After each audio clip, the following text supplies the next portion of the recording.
Electric Cafe.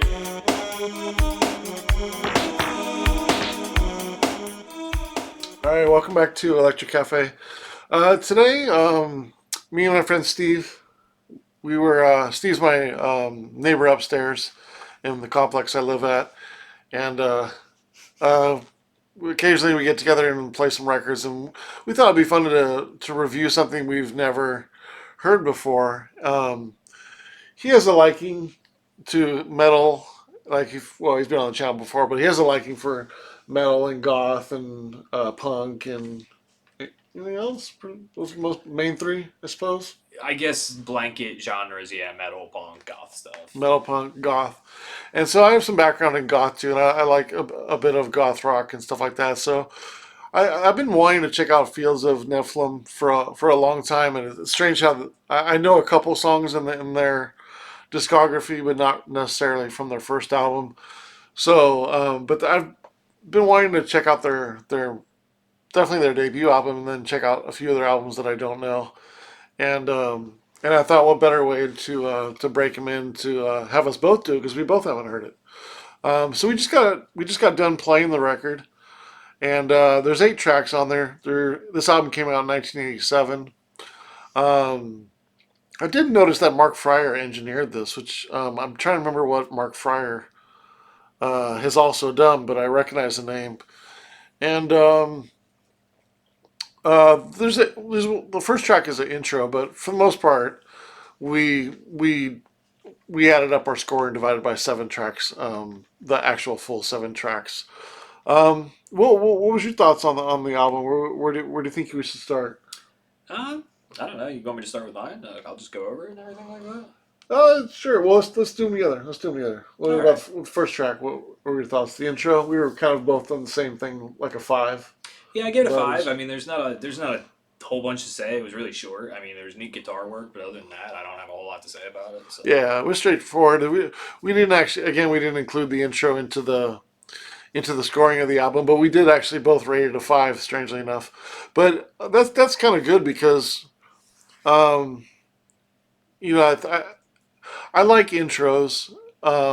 They kind of have it's like a piece of the puzzle, right? It's kind of sets you for what's coming, and I always like intros and outros and like in between tracks. I think they're creative. I like how they set the tone and sort of bridge albums and thoughts together and stuff. So I always really like them, but sometimes they're kind of hard to score because they don't do too much.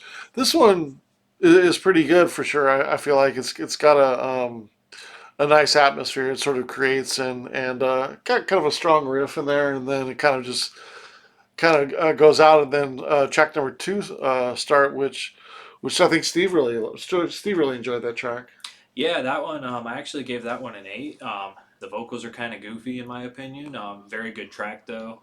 There's a good mix of distortion and clean melodies. Interspersed throughout the track. The guitar works very well with the clean and the distorted guitar. It's pretty cool track overall. Cool, cool. Yeah, you rated an 8. Yeah. Yeah, cool. Yeah, I rated a 7.25. I really think it's catchy. Some good changes. Pretty tight. Me and Steve were talking about the drummer. At first, I was kind of like, oh, a lot of times in goth rock, the drummer is kind of filling the void for a lot and doesn't really have too much room to really express themselves or really kind of do drum fills or anything. But you could definitely feel like he was on the tighter edge, and Steve thought that he definitely probably came from playing in a punk band before, and I could see that for sure because I felt like there was some times where he kind of got in a few riffs and sort of he was on point and a little bit tighter. Either like a punk band or a hard rock or metal band. Like he definitely has some prior experience just from Yeah. his the style of his drumming. I can tell at least. Yeah. So at first I thought it was kind of maybe a filler, but as the album progressed, you could definitely tell like he was definitely a standout. One thing I really like about is the layered guitars, and we were talking about the that maybe you're better. I mean, Steve's a guitar player, so maybe you could better explain the tones on the guitar, like affected, dry and wet, and you Yeah, know. like I think what you were speaking on that you like is the chorus effect. They put a lot of chorus and a lot of reverb on the clean channels of the guitar. Yeah. It gives it that like dreamy, echoey sound Yeah, or that almost. airy guitar, something Yeah, like yeah. that. Yeah. Like you were describing it as airy. Like it's a lot of chorus, a lot of reverb on the clean channel, and then I even noticed a couple of the So they drums. layer them together Well, they're when you're two mixing different them guitar effects, and you can put them, together. into the same chain. Yeah. Gotcha. Okay. So they were even doing it on the bass on the one track. I forget exactly which one, but they had a bunch of chorus on the bass, which was interesting. I mean, Yeah, I was doing track 2 or 3, maybe it was. very interesting Yeah. sound. Just pretty cool. Like they're really throwing a lot of effects on the guitars, and it works. It sounds cool. Yeah, I think the thing. Well, I guess I was going to talk a little bit about his voice, since we talked about the drummer and then also the layered guitars and we were talking a little bit earlier about the bass guitar and this is a good point, kind of what I was saying with the older style goth rock, or maybe it's the rockabilly as well. Is the bass is more on point and more of the driving. So when you said bass was really driving, I was like, I don't really hear driving it a lot like this. Like this is very important for the bass. So that was kind of interesting. We kind of figured that out in a kind of way. Yeah, I think It's just it's maybe the older goth rock different has, styles. yeah, is more a little bit more. This was more in tune with the drums and kept time with the drums, whereas the Typo Negative, for example, the bass just does its own thing, and Yeah. the drums are also doing their own thing. So Yeah, so interesting perspective because I never thought of youth with saying it was the bass was driving it in typo negative, and I felt like I was like, where is it? I was like, I can hear some stuff there. I thought it was actually the guitar, and then you could kind of hear them together, and I was like, okay, well I can hear them together, but they weren't necessarily like the changes weren't there, and it, and it sort of going through the chords. I think a big thing with Typo Negative is Peter writes the bass lines, and then the guitarist kind of just follows what he's playing, so it almost does sound like a single instrument. Gotcha. So. Well, what were your thoughts on the lead singer, his voice?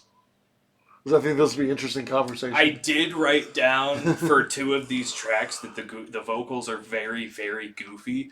But then again, I also put, but I listen to Typo Negative and I take them seriously, so who the hell am I to talk?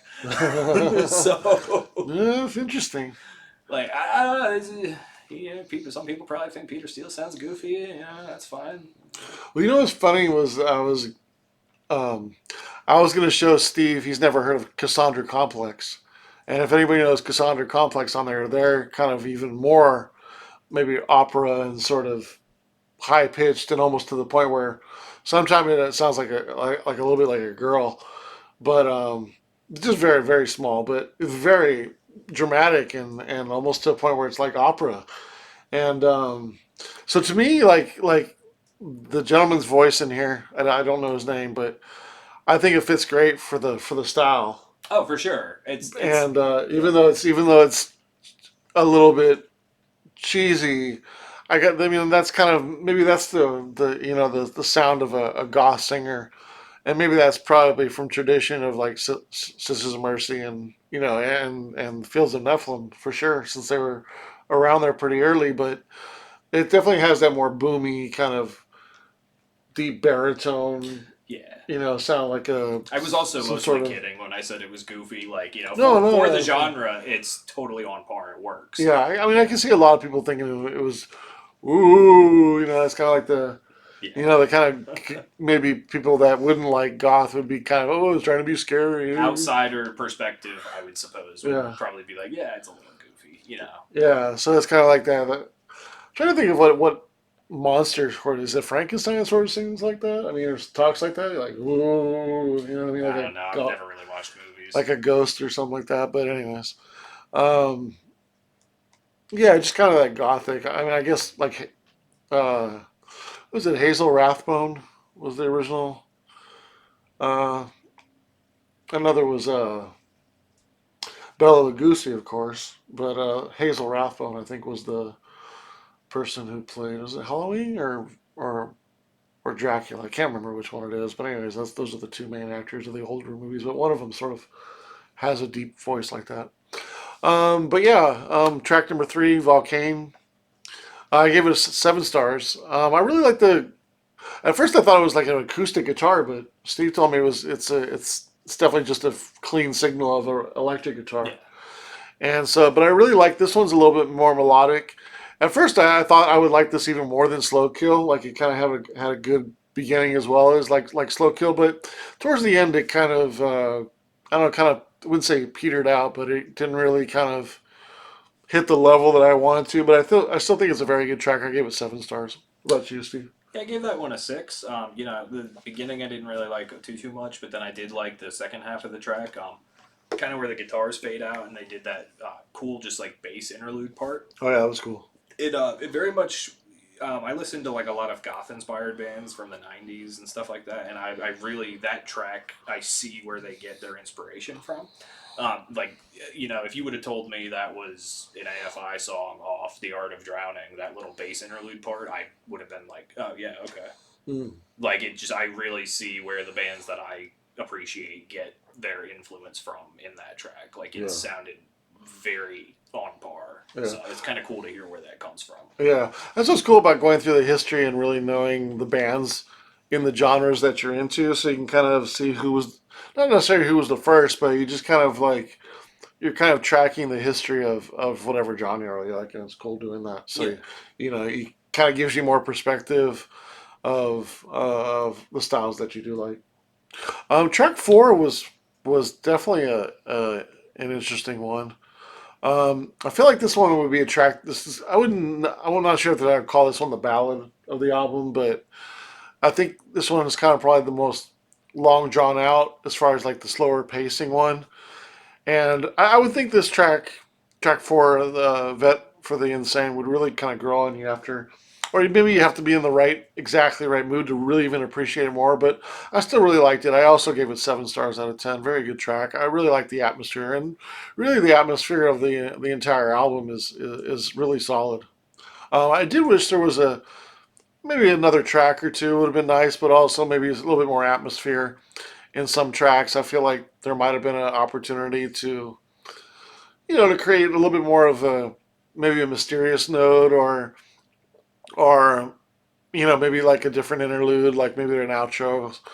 Although I did like the outro of the sequel, it was pretty cool. It almost sounded like a horror movie or something like that. But Definitely. it's kind of a short album, but I get that a lot. It's funny from the years 1980 to like 86, 87. Mostly it's 80 to like 84. You don't see this too much in the 90s, but albums that are 35 minutes long. Stuff. I think that was roughly around this album was roughly around that time. And it's kind of on the shorter side, but you don't see that too much in the 80s and 90s. But definitely kind of a not very long album. I mean, he got through it quick, and Steve was like, "Is this already over?" And we're like, "Yeah, that was a quick album." But hey, I mean, it came after the Type O Negative album, which is probably double the time. I think that album's like a minute or an hour and almost a half, damn near. It's pretty long.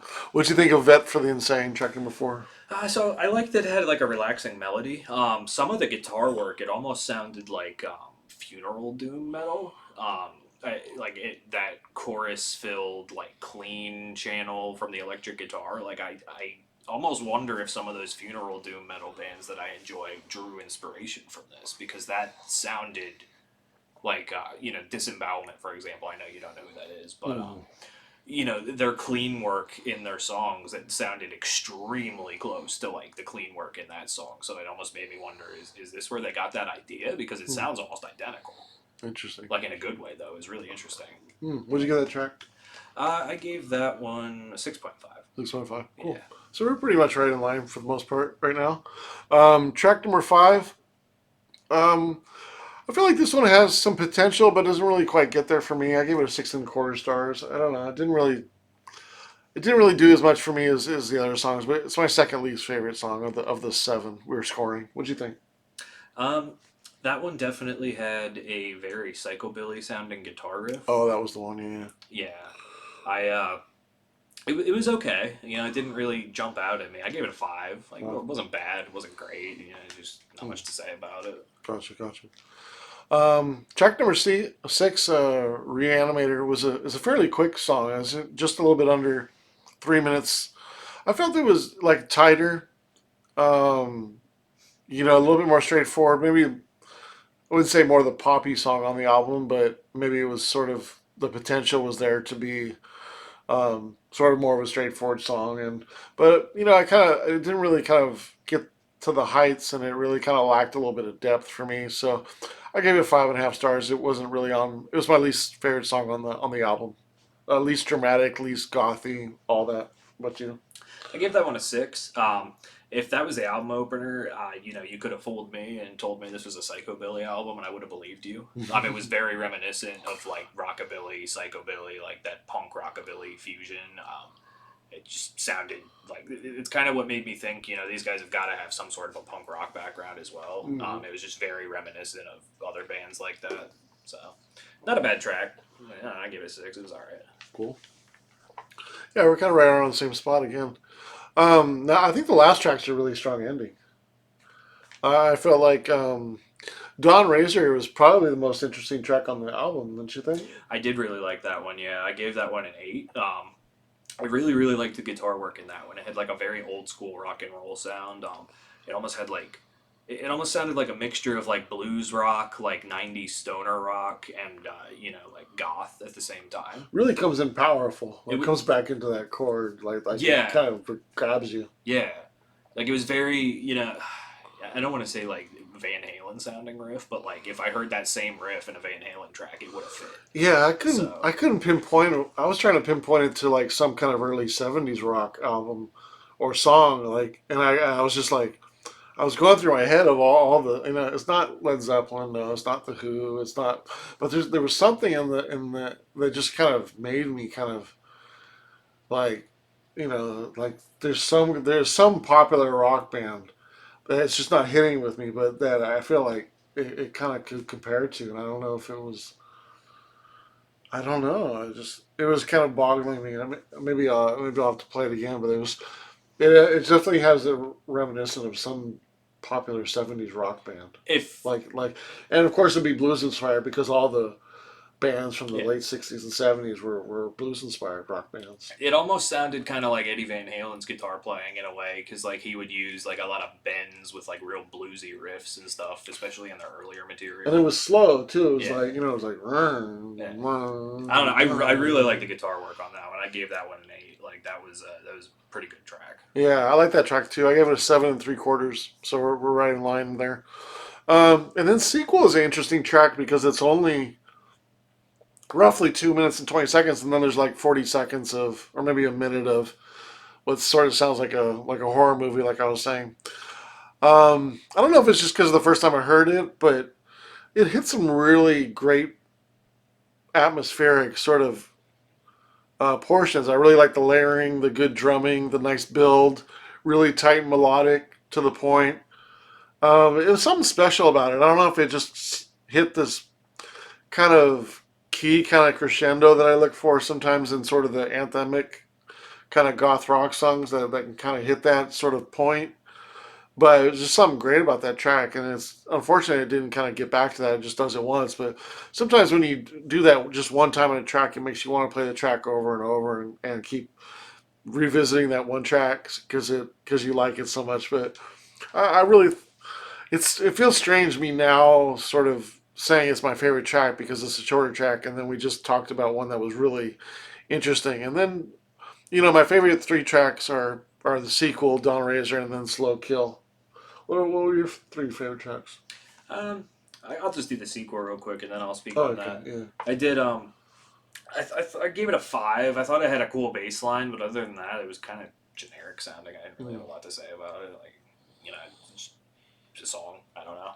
Yeah. It was all right. Yeah. I'd say my 3 favorites were probably Slow Kill, Dawnrazor, and then Vet for the Insane were definitely my top 3. Okay. Cool. I'd say Dawnrazor probably stood out the most. That one was really cool. Yeah, that one, and I felt like that one and the Vet Insane, and it had the most growing potential over listening to it. Yeah. And which is interesting because you got some tight songs and you got some songs to kind of grow into and sort of revisit. So in some ways, the album, it does make me want to kind of go back to it and revisit because I feel like I didn't get everything in the first listen. But overall, I really like the album. I gave it when I added up my stars on my scoring, I gave it 48.75 stars divided by 7, which was a 6.96. So right around a 70. Considering the sound, the vintage sound, I mean, everything involved with it, his voice, everything just works. I feel like there's some opportunity for it to grow too. So I feel like it will be an album that I'll like in the future a little bit more. But also, I feel like I put myself in 1987 when I hear this, and I feel like I could give it an extra couple points because it's, for 1987, this is pretty strong.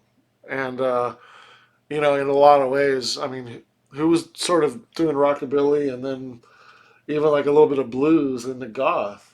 I mean, That's it's just true. like, That's true. it's just like, it's pretty, it's interesting on a few levels. And then I do like his voice too, and I think that it's kind of that vintage kind of like Sisters of Mercy type of voice where it just works well in there. And I'm even surprised I like his voice a little bit better than as far as fitting the music, even more than maybe the Mission, which I was a little surprised at. But I'll definitely have to show Steve. Cassandra Complex, and maybe even Specimen. We're going to go the opposite route and go more goth punk. You'll be interested in hearing that one, I'm sure. Okay. But what were your overall thoughts on the album? I gave it a 63. It's like right above good. I wouldn't say it was amazing. It's coming from someone who didn't live through that era, I could definitely see how it was groundbreaking and how it was a little bit different. But I don't really have too much experience, like you were saying, with the Typo Negative album in the whole genre itself to see exactly where it stands in relation to other releases, I suppose you could say. It was good. I enjoyed it. Really cool guitar work, good drums. Yeah, I would listen to it again, definitely. Yeah, there's some good playing on there. Yeah. Now we think about it. We were talking about the drummer, talking about the bass. The voice is interesting. It's got. It was more technically complex, and the musicians were definitely proficient at their instruments than most other goth rock that I've heard. There was a lot more going on with the individual instruments themselves. Yeah, I think there's definitely some room in there to, as you play it a few more times to really kind of catch some of those because Yeah. they're because of the layering and trying to focus on certain things. It's like sometimes you kind of lose maybe some certain changes and stuff like that. But I like the pacing of the overall of the album, like as far as the balance of some slow songs, some faster songs, some shorter songs, some longer songs. It seemed like there was a good balance of it, even though it was only really 8 tracks or 7 without the intro. But yeah, I think it was. I think right on the. I got it right on low side of very good. I think it's a really good album, and glad we got a chance to check it out together since we never heard them, and I've been wanting to check them out. And yeah, we'll probably at some time either me or maybe we'll do another album from them and review it in the future. Sounds good to me. Yeah, I definitely like those guys. It was good. Yeah, that's cool. All right, anything else? Pretty much. That's Cool. all I have to say. Cool. All right. Well, thanks for checking out Electric Cafe today on Fields of Nephilim, Dawnrazor album. Thanks so much. See ya.